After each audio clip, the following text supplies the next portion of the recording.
My dear children, it is a great way to impart the education to our students who are eagerly wanting to learn and are dedicated to your studies. Hopefully, this will be helping my students to overcome the challenges in studies during this critical time. Now, let us start with the second chapter of history, the Mughal Empire. So, this word Mughal Empire. We will start with the chapter, the Mughal Empire. So you must have heard of the famous saying that wherever there is unity, there comes a strength. There is a strength, right? So similar analogy. So this word analogy means a comparison of the features or qualities of two different things to show their similarities. And this similarity could be given to the coming, meaning the advent of the Mughal Empire, where the nobles, these nobles from the Lodi kingdoms had invited Babur to conquest, meaning to invade India or to plunder India. The reason why this happened was because these provinces are the areas or the region within a country, and the nobles never united with each other, and because of all these reasons there was a weakening in the kingdom. So in this chapter we shall study about the famous Mughal rulers. The first one, the Babur, Humayun, Akbar, Jahangir, Shah Jahan and Aurangzeb. So children, now let us go further. So these Mughals, they were the inhabitants of Central Asia.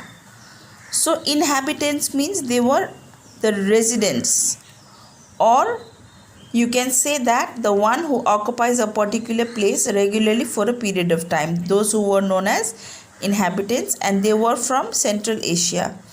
So this Central Asia, it is a region which stretches from the Caspian Sea in the west to China and Mongolia in the east, and Iran in the south to Russia in the north. So this Mughal, they got attracted to the richness of the Indian subcontinent. So that's why they came to India, they traded in India. They not only came to India for trade, but also they came to capture, to take over and to rule the Indian subcontinent. So if you look at the Indian subcontinent, it is a part that is in the southern region and peninsula of Asia, mostly situated on the Indian plate and projecting southwards on the Indian Ocean from the Himalayas. It includes all parts of Bangladesh, Bhutan, India, Maldives, Nepal, Pakistan and Sri Lanka. So now these Mughals, they came to India not only to trade, but also they started their rule. They wanted to take over, rule the kingdoms in India. So this Mughal Empire, it started from the period of 16th century to the mid of 18th century. The advent, again this word advent meaning the coming of the Mughal Empire in India, is considered for the time when Babur invaded India. So when Babur came and he conquered or plundered Delhi after the victory in the Battle of Panipat in 1526. This gave the new era of the Mughal Empire. So now we will go to the timeline, and here we will see that which rulers, they started from when and they ruled till when. So first was Babur, 1526 to 1530. Then comes Humayun, who ruled from 1530 to 1540. So this rule was interrupted by the Suri dynasty. So his name was Sher Shah Suri. He started ruling from 1540 to 1555. So at this period of time, 1540 till 1555, there was no Mughal rule again. And after that comes Humayun from 1555 till 1556. So again Humayun, he restored his rule. First he ruled from 1530 to 1540. Again, it was taken over by Sher Shah. Now again, Humayun restored his rule from 1555 to 1556. Now, after that, if you see, another ruler came who was Akbar. He was one of the youngest ruler. It was at the age of his 13 years he started to rule.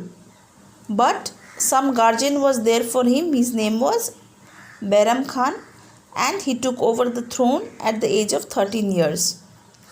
After Akbar came Jahangir in 1605 till 1628. Then came Shah Jahan. He ruled from 1628 to 1658. Then again Aurangzeb, he came from 1658 to 1707. So these are the timelines of the rulers when they started ruling and who came in between and who ruled till when.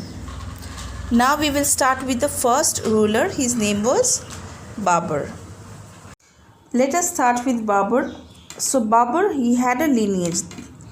So Babur had a lineage of two ruler families from both the mother's side as well as the father's side. And this word lineage, it means direct descendant. He was a direct descendant from an ancestor who he belonged to the father's side from the Taimur's family, and from the mother's side, that was of Genghis Khan. So Taimur, he was the ruler of Iran, Iraq and modern day Turkey. While Genghis Khan, he was a ruler from Mongol region of China in Central Asia. So Genghis Khan, he was born in 1483 and he became the king of Fergana. So this region Fergana, it is near Samarkand in Central Asia, and he was at the age of 12 when he started ruling Fergana. So he had fought many wars and he also took advantage of the instability in India. So this word instability, it means that there was a lack of stability, or you can say weak. India was weak at that time, and this person took advantage, and India was struggling for political. So this word political means it is related to the government or public affairs of a country or set of activities that are associated with the governance of a country. So Genghis Khan, at that time, he took advantage of the political weakness, instability in India, and he took over the kingdom. So at that time, Delhi was under the control of Ibrahim Lodi. So Ibrahim Lodi, he had many enemies, and the governors and chiefs. So this term governor means an official elected or appointed to act as ruler, chief executive or nominal head of a unit. And this term chiefs, so these chiefs, they are the leader or ruler of a people. So these chiefs and the governors, they were not happy with the rule of Ibrahim Lodi. So Daulat Khan, this person Daulat Khan, he was the governor of Punjab, and Rana Sanga, he was the ruler of Mewar. So these two people, they together separately approached Babur to invade India. So they said that Babur should come to India and he should enter or he should conquest or plunder Delhi. So it is said that both were of the opinion that Babur would invade and go back to Central Asia and thus capture the throne of Delhi from Ibrahim Lodi, but did not happen. So now Daulat Khan Lodi and Rana Sanga, they were in a view. They thought that Babur would invade Delhi and again he would go back. But this did not happen. In fact, there was a battle of Panipat which took place in 1526, that was between Ibrahim Lodi and Babur. And Babur won this battle because whatever forces he had or the armies he had, they were well trained and they were disciplined. And the second thing was he had a good artillery. This word artillery means that the large guns that are moved on wheels or metal tracks. So these things were good from his side, and his formation on his battlefield were very good, and himself was a commander. So Babur himself was a great commander of army. So now Babur came and he took over the means the rule of Delhi. So after Babur defeated Ibrahim Lodi, he turned his attention towards Rana Sanga, the Mewar, and to the east to crush the power of Afghan chiefs who had control over Bengal and Bihar. So after Babur, he defeated Ibrahim Lodi and took over Delhi. Now he thought of defeating Rana Sanga of Mewar, and now he made his attention towards Rana Sanga of Mewar and to the east, as he wanted to crush the power of Afghan chiefs who had control over Bengal and Bihar. So there was a battle which took place between Rana Sanga and Babur at Khanua in 1527, in which Rana's army was encircled. So this word encircled means surrounded, and defeated means won. So his armies were surrounded and he was defeated by the Mughals. Another battle was fought by Babur in 1528 with Rajputs at Chanderi. So now Babur, he fought another battle at Chanderi, and this again the Rajputs were defeated.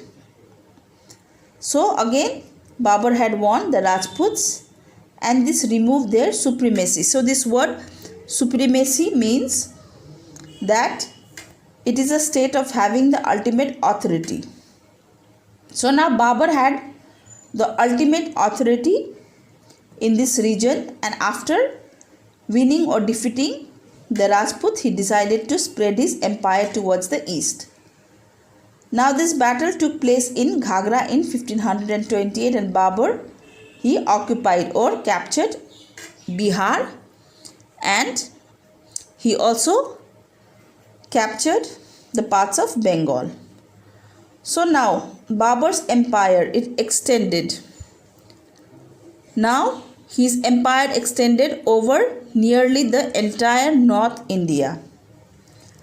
Now he was succeeded, meaning he had taken over the throne or position from the other person, and hence Babur's throne was taken over by his elder son Humayun. And Babur did not live long, so he died in 1530 century. So he was taken over by his son Humayun, who was his elder son. Now we go to Humayun. Let us talk about Humayun.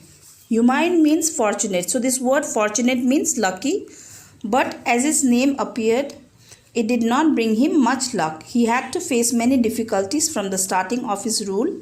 He had 2 spells. So this term spells means he had 2 periods of activity or condition that last continuously on the empire. The first was from 1530 to 1540, and then again from 1555 to 1536.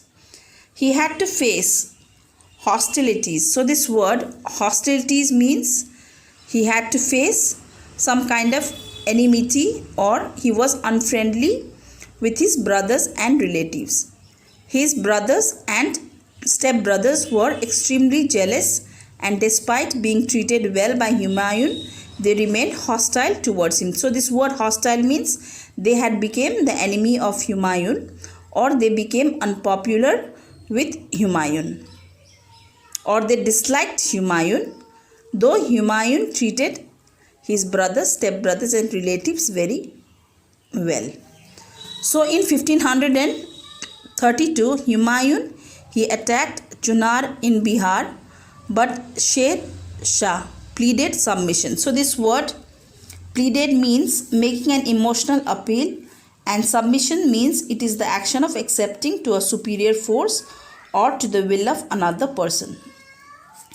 Now, after pleading submission by Sher Shah, now Humayun did not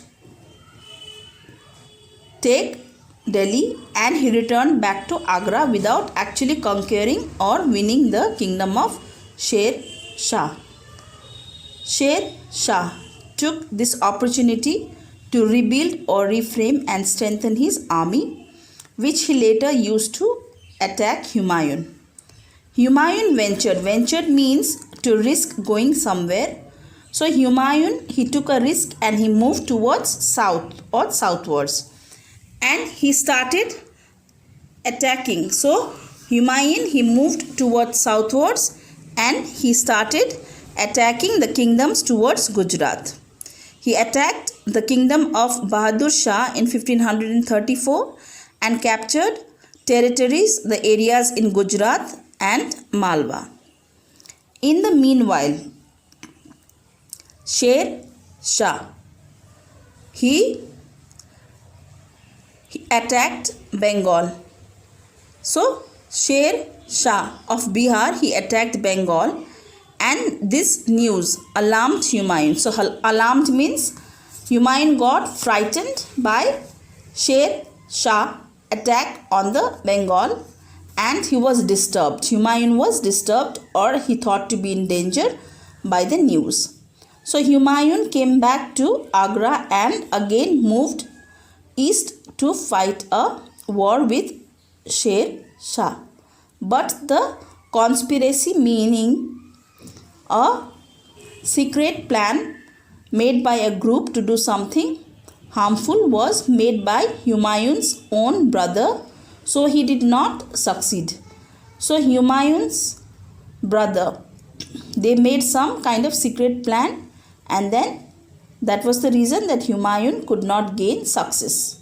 After some time in 1539 and 1540, Humayun lost the battle of Chausa and Kannauj with Sher Shah, and because of all these defeats, he ran away or flee to Iran, and Sher Shah took over the reins or the rules of his kingdom. So Humayun, he struggled for 15 years. So you can see here that Humayun, he struggled for 15 years and got the support of a Persian ruler and recaptured Delhi and Agra in 1555, immediately after the death of Sher Shah. So now Humayun, after he took the control of the empire for the second time, he did not live longer, and he died in 1556. After suffering from injury of slipping or falling down from the stairs in his quarters. So he fell down from the stairs of his house, and then he was injured, and because of this injury he died. After which his son Akbar took over the rule or reigns of the Mughal Empire. Now we will talk about Akbar, but before that we will talk about do you know. So Sher Shah, he was famous for the construction of good network of roads connecting important parts of his empire. So, if you look at the history of Sher Shah, he is also famous for the construction of good network of roads which connected important parts of his empire. The biggest road in Central Asia was constructed during his government or rule, which means reign, which started from Sonargaon in eastern Bengal, passed through Agra, Delhi and Lahore and terminated at Peshawar. So this word terminated means end, at Peshawar. In the modern day, it is commonly known as the GT Road or the Grand Trunk Road, and within India rechristened as Sher Shah Suri Marg. So this Sher Shah Suri Marg was given a new name, and which is also the GT Road or the Grand Trunk Road. So now we move on to let's check. Children, now it's time to check some question and answers here. So question number 1. Write about the lineage of Babur from his father's and mother's side. So if we go to page number 35, we could see here Babur had a lineage of 2 ruler families from both the mother's as well as the father's side. From his father's side, he was a descendant of Taimur, and from the mother's side, he was from the descendant of the ancestors of Genghis Khan. Now question number 2. Which were the 2 powers involved in the Battle of Panipat? Let's go to page number 36. So now if we see here, the Battle of Panipat took place in 1526 between Ibrahim Lodi and Babur. So the powers of battle took place between Ibrahim Lodi and Babur. So now let's talk about question number 3. Give any 2 reasons for the success of Babur in the Battle of Panipat. Again, let's go to page number 36 and 37. So here, the Battle of Panipat took place in 1526 between Ibrahim Lodi and Babur. Babur won because his army was well trained and disciplined. Second reason, he had a good artillery and his formations on the battlefield were very good. And third reason, he himself was a great commander of forces. Now let's go to question number 4. Who came to power after Babur? So it was Humayun, his elder son. Question number 5. What is the significance of battles of Chausa and Kanauj? So we had talked about Humayun, that Humayun had ruled for 2 periods. One was 1530 to 1540. The other one was 1555 to 1556. At this time, when the first battle was fought of Chausa, then and Kanauj, then after this it gave a significance of the Humayun that he was defeated by Sher Shah and he fled to Iran. Alright, now we start with the another ruler who is Akbar. Children, now we will go through the rule of Akbar and know his policies, expansion of the empire and the battle of Haldi Ghati. So first let us know who was Akbar. Akbar's actual name was Jalaluddin Muhammad and he was Humayun's son. Right? At the age of 13, he became a king. So he was very young when he became a king, at the age of 13 years. Bairam Khan, he was appointed as Akbar's tutor by Humayun, and after Humayun's death, Bairam Khan became the guardian of Akbar and he started to look after the affairs. So this word affair means the matter of all the government policies or any kind of matters that happened within the kingdom, that was looked by Bairam Khan. So this word administration, again this word here administration means the management, or he took the control of an organization. So Akbar ascended, this word ascended. Akbar, he came to the throne, or he became a king, and it was at the early age of 13 years. The position of the Mughals was not very strong at that time when Akbar became the king. Hemu, he was the commander-in-chief of an Afghan ruler, Adil Shah. So they captured means they took into one's possession or control by force, and they took over the throne of Delhi. And after defeating or winning the Mughal governor of Delhi, Tardi Beg, his name was Tardi Beg. So as a result, Hemu, he captured or he took the position of Akbar's kingdom and he acquired.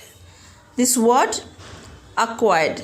So he took over the title of, meaning acquired. He took over the title of Vikramaditya, and Bairam Khan decided to face Hemu, and Bairam Khan, he marched towards Delhi. So there was a war which was fought in Panipat in 1556, in which Hemu was won or defeated. Delhi and Agra was won back by Akbar's army. So we will talk about the expansion of the empire now. Now let us talk about the expansion of the empire. So this word expansion, it means to increase in size or numbers of the empire. So now after having established, so this word established means accepted or to create or set something in a particular way. And Akbar himself established on the throne of Delhi in the year 1560 century, and Akbar, he started to begin his increase of his numbers of his places in his empire. He conquered. Conquered means, this word conquered means he took control over with his military power, or you can say to defeat an enemy or possession of a foreign land. And he took over the places like Gwalior, Ajmer, Malwa, Orissa, Kandahar, Kabul, Bengal, Bihar, Khandesh, Berar and other parts of Ahmednagar. Now Kashmir was also annexed. So this word annexed means it was added in his places conquered. So Kashmir was also added to his places conquered, and as a result Akbar's empire, it extended means it stretched from Bengal in the east to Afghanistan in the west and Vindhyas in the south to Himalayas in the north. Now we move on to the Akbar's Rajput policy. So Akbar thought or realized that the Rajputs, they were a martial race. So this word martial means Akbar thought that the Rajputs were the warriors. That's why he gave a special position to the Rajputs, and the Rajputs were loyal and brave. Akbar thought he could get good soldiers from the Rajputs for his army, so he adopted. So this word adopted means he took some thinking over the policy of friendship and he applied towards Rajput. Akbar took steps means he took some measures here. He took measures or steps to secure the cooperation of Rajputs by following the policy of friendship and marriage alliances.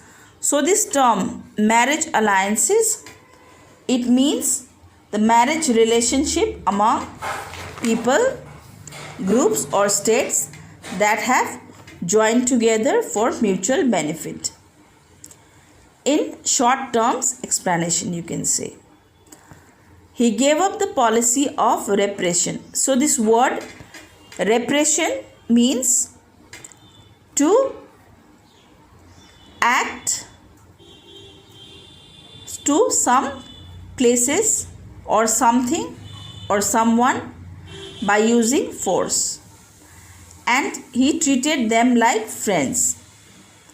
So Akbar now finally he married the daughter of Raja Bihari Mal of Amber. His son, Akbar's son Jahangir, he also got married to the daughter of Bhagwan Das. So finally Akbar, what he did was he appointed Rajputs in the high positions in his court. So let's talk about Todar Mal. Raja Todar Mal, he was the revenue minister, and Raja Man Singh, he was also his close confidant. So this word confidant means a person with whom one shares a secret or private matters by trusting them.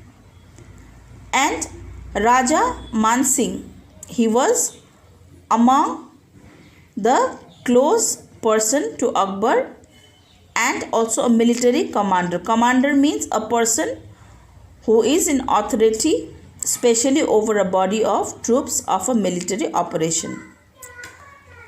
Now Akbar, he allowed religious independence to the Rajputs. The Rajputs were given respect and they were honored. Honored means they were, here this word honored means they were regarded with great respect by Akbar. Once the Rajputs submitted, so this word submitted, so now here what Rajput they did was they took the armies and they fought for Akbar. So now once they fought, after fighting they submitted to Akbar, and then Akbar used to respect and they used to be honored. So this word honored means they were treated with great respect by Akbar. So Akbar was very successful in winning the support of Rajput chiefs.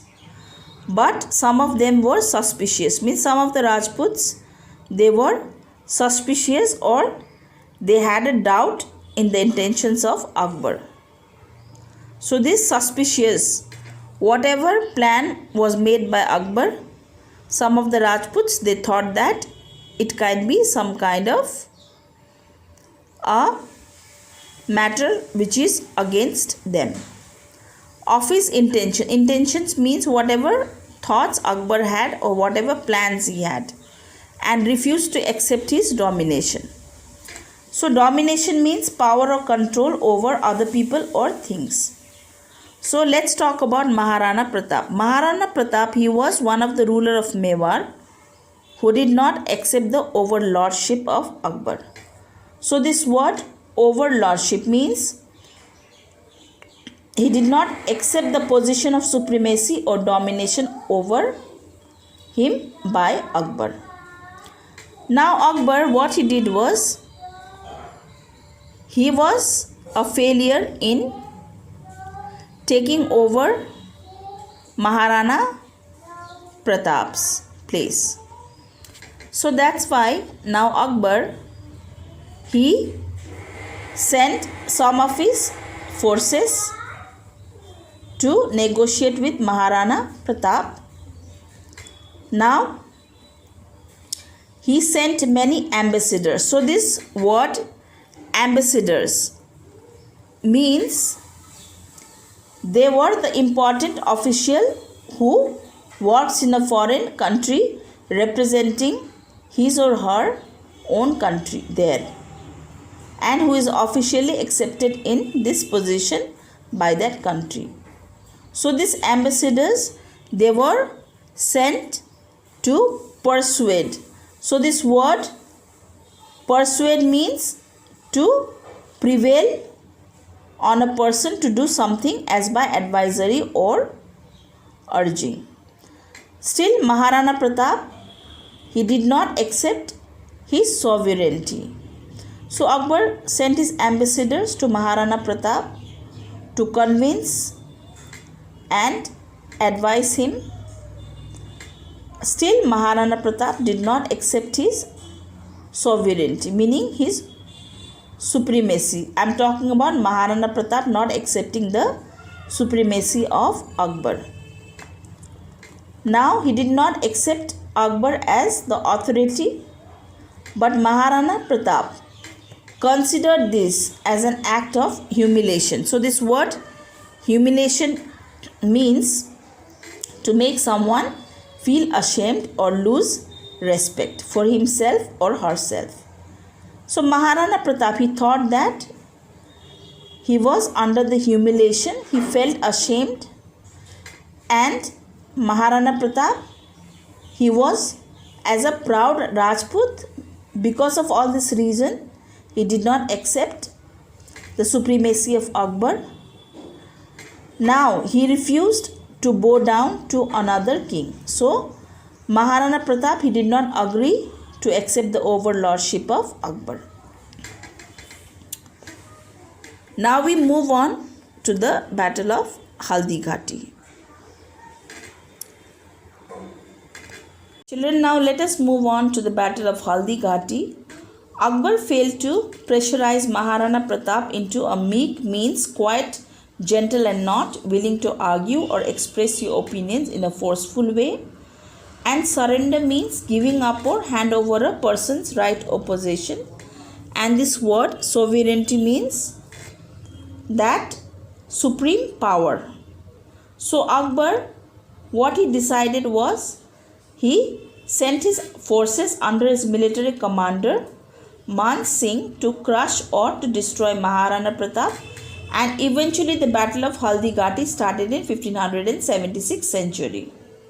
So Maharana Pratap had much fewer army as compared to that of Akbar. Despite of less of armies, Maharana Pratap took on the enemy with great valor. So this word valor means he had the courage to face the armies of Akbar. And Maharana Pratap, he merely means he hardly had 3,000 horse cavalry. So this word cavalry means the soldiers who fight on the horseback, which were easily outnumbered by the forces of Akbar.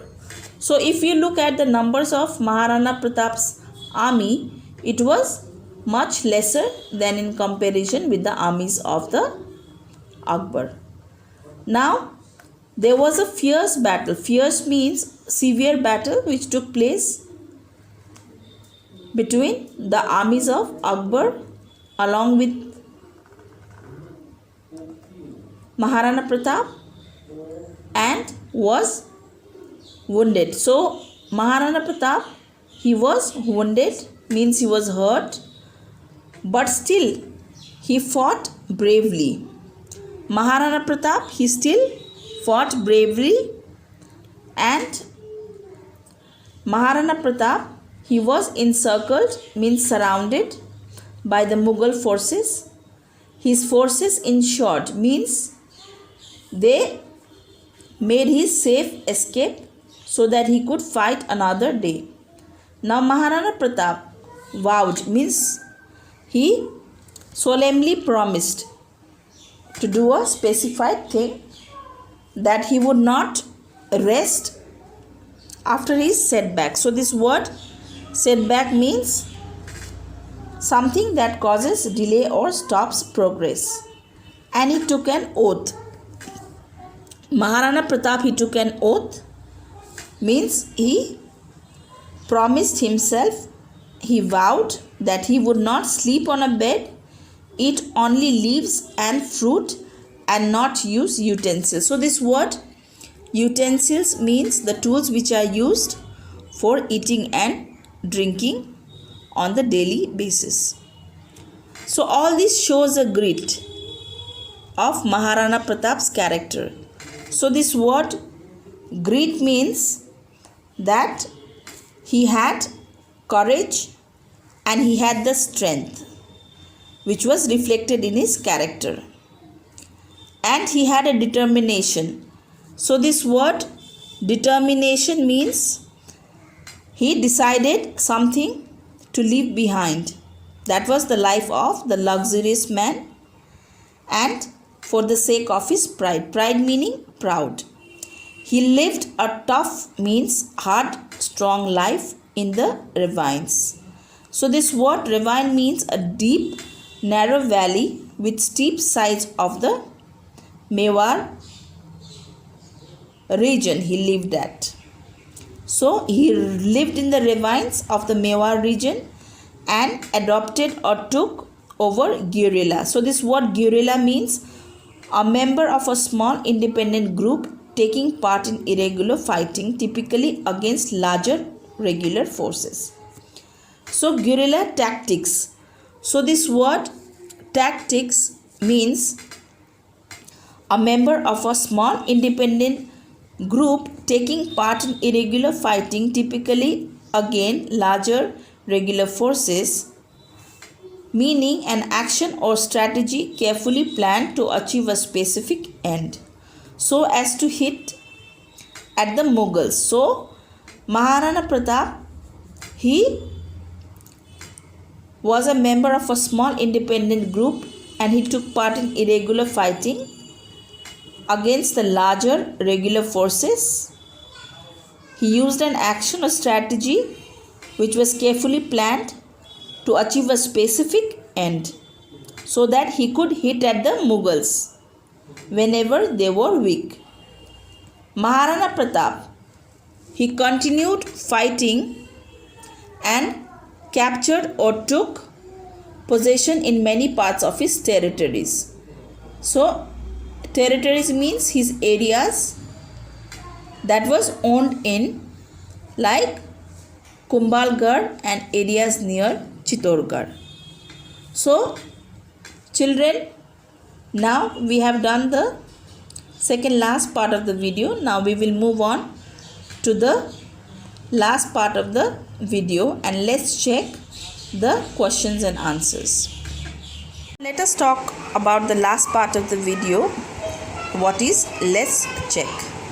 So we can see that there are 6 questions here and let us know the answers. What was Akbar's age when he was crowned the ruler? It was 13 years. Who became the guardian of Akbar? Question number 2, Bairam Khan.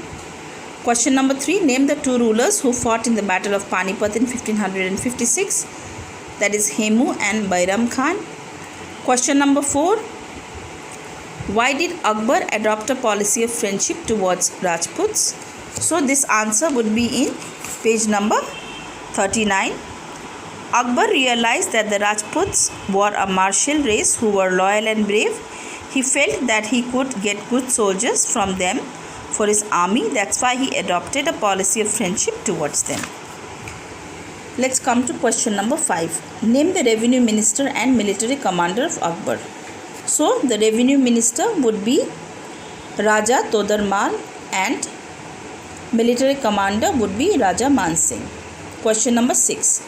When did the battle of Haldi Ghati take place? That was in 1560. 76th century.